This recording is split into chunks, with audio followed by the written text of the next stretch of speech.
My friends, we are at Download Festival 2023 and joining us on the John Mahon Show right now is Deaf Havana!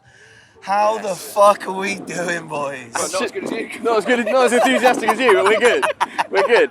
Yeah, we're good. Well, let's talk about why the enthusiasm might be lacking a little bit. It's quite a late night last night for you boys. Yeah. Late night-ish. Was it a late finish post-secret set, or did you behave yourself? It wasn't that bad. We all behaved ourselves, Yeah. Okay. but we did end up we played at like 11:15. We also felt really bad for our tour manager Ollie because He was driving, the he couldn't van we drink. got, he drove up from Devon and then picked us up and drove up here. So like we were like we can't punish him too much. Yeah. So Drive we just went back to the us away, hotel, yeah. but it wasn't too bad. Nice, which is rare for the Deaf Havana boys. Sometimes your arms are very easily twisted in the direction of the party. So I'm proud of you. I'm proud of you. Got a job to do. Hell yeah. Well, let's talk about that job. Let's start with the secret set last night. Like, when did you get contacted about it? What was the idea behind it? And like, how did you feel about being asked to like perform like a secret little one late at night? I think it was literally only like about a week. 2 weeks ago. No, it was less. A week or two. I think. Yeah. Like a week ago or something. Yeah, They it wasn't asked. long. I don't know. It was actually. I was a bit worried because I was like an acoustic set after Bring the Horizon at Download Festival. I was like, Well, is anyone going to want to watch that? But there's loads of people there. It's actually really good. I also really enjoyed just having the option of another set because if then you don't enjoy one of them, Yeah, at least you enjoyed it. Hell yeah. It's kind of like you so can we- normally find something in We there. enjoyed that one. It's So really if, good. if this one's shit, It's not like it's not like Yeah. the week. I mean, it won't be. It's not like the weekend's been a complete waste. It's like a two-leg of a football fixture. It's like we did really well in the first leg. Exactly. Be proud about that performance. Second one. Exactly. Hell yeah, well let's talk about the second leg. And Yeah. for you guys coming back to Download Fest, when you've been to these grounds before, like you know the scores on the doors, like at this stage in your career, like what are you doing differently now to when you were first invited as a band? All jokes aside, taking it a little bit more seriously because before I used to literally turn up just so I could hang out with people and get drunk. Whereas Sick. now it's like, oh, we actually do have to play, so Yeah. we don't do that anymore. But The professionalism is that's up it. a little bit. Pretty much the only difference, but we still like it's nice to hang out with everyone because there's always loads of mates and stuff like this. So not much has changed. Like we still don't really take ourselves particularly seriously. It's just a bit we more. don't take ourselves seriously, but we take what we do seriously. As it fucking should be. Yeah. As it should be. And speaking of taking what yourselves do seriously, I remember at Reading Festival a good few years back, you gave a speech in between a song about how Deaf Havana are a band that don't have the programming, they don't have the sims, they don't have the laptops. Yeah, that's aged well. Yeah. Like, and being like a straight up rock band, as you've just said. I was pissed up then, to be Yeah. honest. So, That- so how come you started to switch lanes on that front over the years? Because we had a keyboard player and he decided to leave our band. So and Motherfucker. when we released an album which was mainly keyboards, and then he left. Like Mid-song. yeah. So Mid-song. after that, we were sort of like. That's a story for another day, but mid-song. And then eventually I would like to get a keyboard player so we don't have anything on track, but it's kind of cheaper to do it this way. Yeah, I mean, it's also just like, More reliable. well, I love playing around with synthesizers.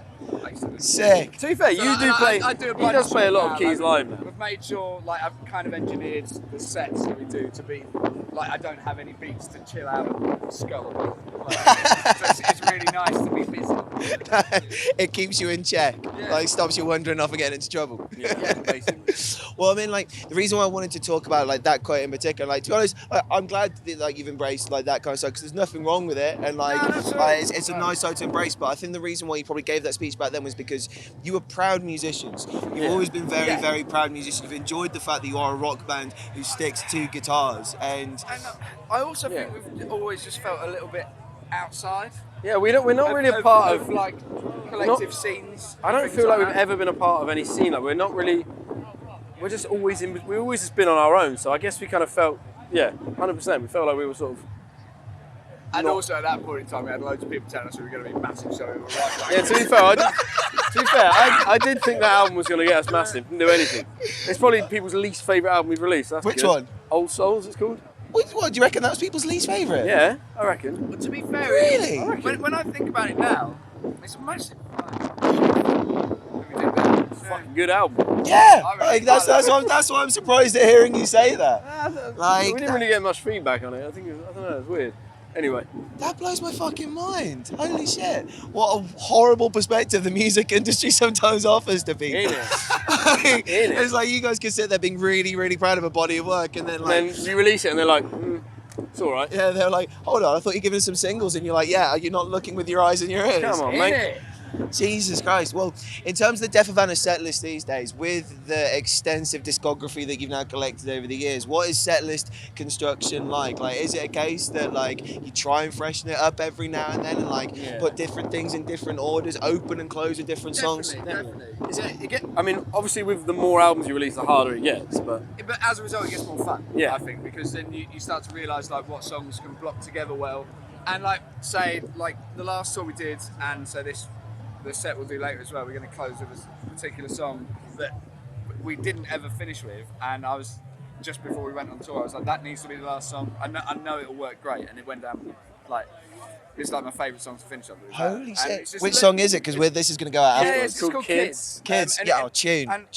It's very different live though. Like on the record, it's very like electronic-y, kind of like indie, synth indie. But live, it's just like a heavier. It's like a scrappy garage rock song somehow. Oh, it's weird, God. but in a good way. Because that song crushed on Daytimes on Kerrang. Like, like we had it on the radio station, like, and it came out during the summertime as well, and like it had it, as you said, it did kind of like it's weird. It's called Kids because it almost reminded me of bits in place of MGMT. Like with that kind of sound. But I mean, I love the fact that you boys are very like rock and roll about your approach. It's like, yeah, we don't want to turn up and do the same set. We're only ending on the same songs, giving people the same Deaf Havana show each time. Well, I don't know.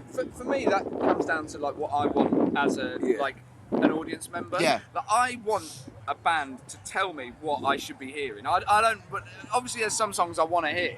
But like, if it's not there, that's because they've made a decision, and like, I love that. Like, I want to be taken by the hand basically and be shown a show. Yeah. Basically. Hell yeah. And so I don't know. It's kind of just a continuation of that sort of stuff. But also like, if we keep it a bit more interesting on our end, we're probably going to have more fun. Yeah. Hell yeah. Let me tell you something. People notice when you're not having fun. Because I often don't have fun on stage, and it's painfully obvious. Oh really? How come? If you don't mind me asking. I think I'm really deaf, so I struggle a lot with the in-ear monitors. Yeah. And I can never really hear anything. I think I've lost a lot of. From just playing in bands for years and not wearing earplugs or anything, I think I've just lost a lot of my hearing, so it sucks. Yeah. Dude. I don't know, I need to get them checked out. Yeah, definitely. See, well, I was going to say an optician then. That's not. That's the wrong body part. I think my eyes are all right. Yeah, I don't know who does it, but you need to see one of those on the other side of Dan. Well, before we finish, audiologist. There we go. Let's make a new sector in the NHS. Give us something else to worry about. Yeah, boy. Well, I don't know if you remember, Reading Fest a couple of years ago, we did a segment on this channel where I got you to answer as many questions as possible in 60 seconds. We've upped the game now, it's now 69 seconds. Woo. So we're bringing the feature back. But the rule this time is you can't say Iron Maiden for any of your answers, because last time, for some reason, I asked you your favourite band and you said Iron Maiden. It's because they're our least favourite band. And then you went on to give every other answer as Iron Maiden. I apologise. I apologise about that. So we are vetoing Iron Maiden today. Okay, cool. Easy. Right. Oh, sorry about that, dude. Don't apologise. Like, thing is, if you watch it back, it's fucking hilarious. Remember the Iron Maiden documentary? And I bet we were pissed off. Remember in the Iron Maiden documentary, there's a Brazilian fella who's named his son Steve Harris. Steve Harris, That's his first name. Yes, Steve Harris. That's commitment. That is good. Oh God, what a christening that must have been. Jesus Christ. Steve Harris Pereira. Right then, boys. We've got 69 seconds on the clock. How many questions can Deaf Havana answer? Let's go. Favourite band of all time? The Smiths. Biggest chorus or gnarliest breakdown? Pick one. As in, what do you prefer? Big chorus or gnarly breakdown? Amarillo. Big chorus. Song you love playing live the most right now? Kids. Yeah. The most fun band to tour with? Fuck. It's fun. Dinosaur Pilot was good. Yeah. Festival shows or touring shows? Festival shows any day. A song you inexplicably hate? Bad Romance by Lady Gaga. Oh. Only because they asked us about it. It's the only one I can think of right now. Favourite song to end a set on? Kids. Best show of your life? That I went to or played? Played. When we headlined the Forum in 2017. Worst show of your life? Brighton Racecourse 2015. Brighton Racecourse 2015. Riff you love playing live the most? Pretty low, middle eight. I don't really have one because all I play is chords. Your favourite song of all time? All time. Night Shadows, done. No idea. A band or artist that you'd love to collaborate with? I mate. Bjork. And what's the greatest song you've ever written? The rest of it, probably Kids. Kids. Yeah, Sick. Boys, thank you Thank ever you so so much much. for the time Thank today. you. And I'm glad the Iron Maiden only came in at the end. Like, I could see You had it. to do it. You had to do it. You had to do it. Fucking child. Oh, boys, that was perfect. Thank you so Thank much, you ever so man. much. Thank you so much. Thank you for having us.